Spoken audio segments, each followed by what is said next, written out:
Si Crollo Lucifer ay kilala sa kanyang banded secret, isang kasanayan na nagpapahintulot sa kanya na magnakaw at magamit ang mga kakayahan ng ibang non-users. Habang si Netero naman ay kilala sa kanyang napakalakas na 100 type Guanyin Bodhisattva. Ang 100 type Guanyin Bodhisattva ang pangunahing kakayahan ni Netero na nagbibigay sa kanya ng napakabilis at napakalakas na mga suntok.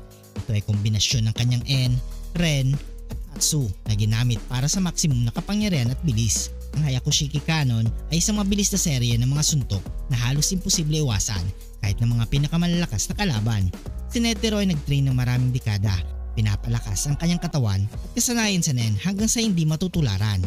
Ang banded secret naman ni Crollo ay isang libro na naglalaman ng mga kakayahan ng mga non-users ng kanyang ninakaw. Kayang magamit ni Crollo ang mga kakayahang ito hanggat bukas ang libro. Ang adaptability at strategy ni Crollo ay isang henyo at taktika, kaya kaya niyang magplano at mag-adjust sa kahit anong sitwasyon sa gitna ng labanan. Kaya ni Crollo na gamitin ang iba't ibang kasanayan mula sa kanyang libro ay nagbibigay sa kanya ng kalamangan sa versatility. Kung magaganap ang labanan sa isang poke na kilala ni Netero, maaaring magkaroon siya ng kalamangan sa paggamit ng environment. Gayunpaman si Crollo ay sanay din sa mga lugar na hindi pamilyar at mabilis mag-adjust sa mga sitwasyon. Alam ni Crollo na ang pangunahing kalakasan ni Netero ay ang kanyang Bodhisattva technique, kaya susubukin niyang pag-aralan ito at maghanap ng butas o kahinaan.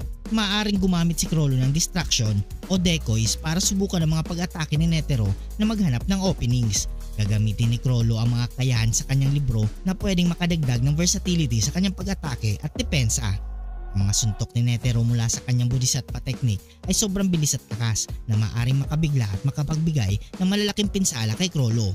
Maaaring panatiliin ni Netero ang distansya sa pamamagitan ng paggamit ng kanyang mabilis na suntok upang hindi makalapit si Crollo at magamit ang kanyang mga strategic na kasanayan.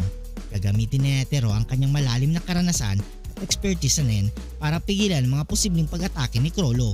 Ngunit sa malaking katanungan, makakaya bang kopyahin ni Crollo ang mga ability ni Netero? Una, ang physical contact. Kailangang makipag-contact ni Crollo kay Netero upang magnakaw ng kasanayan. Pangalawa, ang time ng pag-activate. Kailangan ng sapat na oras ni Crollo upang gamitin ang banded secret at mag-activate ng kasanayan mula sa libro.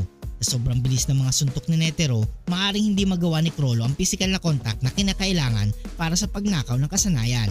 Ang 100 type Guanyin Bodhisattva na napakakomplikado at maaaring hindi magamit ni Crollo ito ng mahusay tulad ng kay Netero, kahit na magawa niyang kopyahin pa ito. Bukod sa physical na kasanayan, ang kasanayan ni Netero ay bunga ng dekadang pag-train at disiplina. Kahit makopya ni Crollo ang technique na ito, hindi kasama dito ang emosyonal at mental na estado ni Netero na nagbigay sa kanya ng ganong klaseng kapangyarihan. Ang laban sa pagitan ni Crollo Lucifer at Chairman Isaac Netero ay maging isa sa mga pinakamalalaking labanan sa mundo ng Hunter x Hunter. Bagamat malakas si Crollo at may maraming kakayahan, si Netero ay mayroon decades ng training at isang kasanayan na hindi basta-basta makokopya o malalabanan.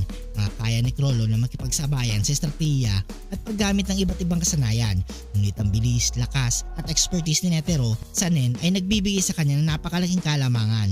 Kahit na magtagumpay si Crollo na kopyahin ang 100 type Guanyin Bodhisattva, hindi ito nangangahulog ang magagamit niya ito ng epektibo tulad ng kay Netero. Sa uli, ang tagumpay ay malamang na mapasa kamay ng dating chairman na si Isaac Netero. Kung nagustuhan mo ang video ito, huwag niyong kalimutan mag-like at subscribe and hit notification bell button para updated kayo palagi sa ating video. Maraming salamat.